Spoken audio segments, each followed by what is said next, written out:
দশম গ্রেডে উন্নতিকরণ সহ ৩ দফা দাবিতে নাটোরের প্রাথমিক বিদ্যালয়ের সহকারী শিক্ষকদের দ্বিতীয় দিনের কর্মবিরতিতে স্থবির হয়ে পড়েছে শিক্ষা ব্যবস্থা। জেলা প্রাথমিক শিক্ষা অফিসার আব্দুল হান্নান জানিয়েছেন, শিক্ষকদের কর্মবিরতির কারণে জেলার ৭৩৮টি প্রাথমিক বিদ্যালয়ে পাঠদান কার্যত অচল হয়ে পড়েছে। শিক্ষকরা প্রতিষ্ঠানে এলেও নিচ্ছেন না ক্লাস, ফলে শিক্ষার্থীরা খেলাধুলা ও হৈহুল্লোড় করে সময় পার করছে। নাটোরের সদর উপজেলার প্রাথমিক সহকারী শিক্ষক সমিতির সাধারণ সম্পাদক সেলিম শেখ জানিয়েছেন, কেন্দ্রের নির্দেশ না আসা পর্যন্ত কর্মবিরতি অব্যাহত থাকবে। নাটোর শহরের বড় হরিশপুর সরকারি প্রাথমিক বিদ্যালয়ের সহকারী শিক্ষক জেসমিন জাহানারা বলেন, এটা তাদের মর্যাদার প্রশ্ন। তিনি বলেন, আমরা দাবি করতেই পারি, তাই বলে আমাদের নির্যাতন করা কোনো মতেই কাম্য নয়। কবে সমাধান আসে সেই প্রতীক্ষায় রয়েছেন বলে জানান তারা। আমাদের দাবি আদায় না হওয়া পর্যন্ত আমরা কর্মবিরতিতে থাকব।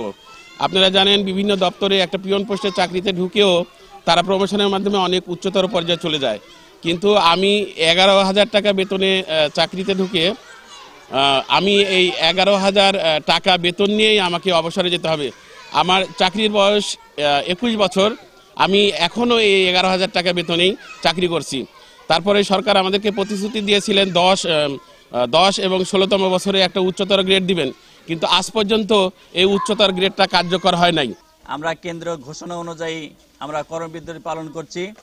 নাটোর জেলার প্রত্যেকটা স্কুল কর্মবিরতি পালন করছে। আমরা তো মনে করি যে শতভাগ আমাদের দাবিটা যৌক্তিক।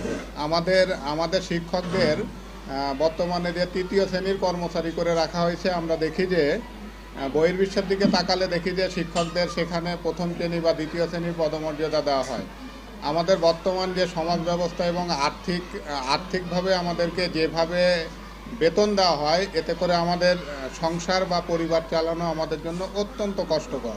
তো আমাদের অবস্থান কর্মসূচিতে পুলিশ নির্মমভাবে আমাদেরকে প্রহার করায় নতুন কর্মসূচি ঘোষিত হয় যে সারা দেশে বিদ্যালয়ে ক্লাস বর্জন থাকবে। আমরা সেই কর্মসূচিতে আছি।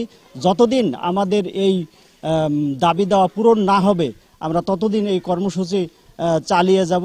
আমাদেরকে শতভাগ পদোন্নতি দিতে হবে, অর্থাৎ প্রধান শিক্ষক পদে এবং এর আগে উপরের পদগুলোতে আমাদের থেকেই পদোন্নতির মাধ্যমে শতভাগ পদোন্নতি দিতে হবে।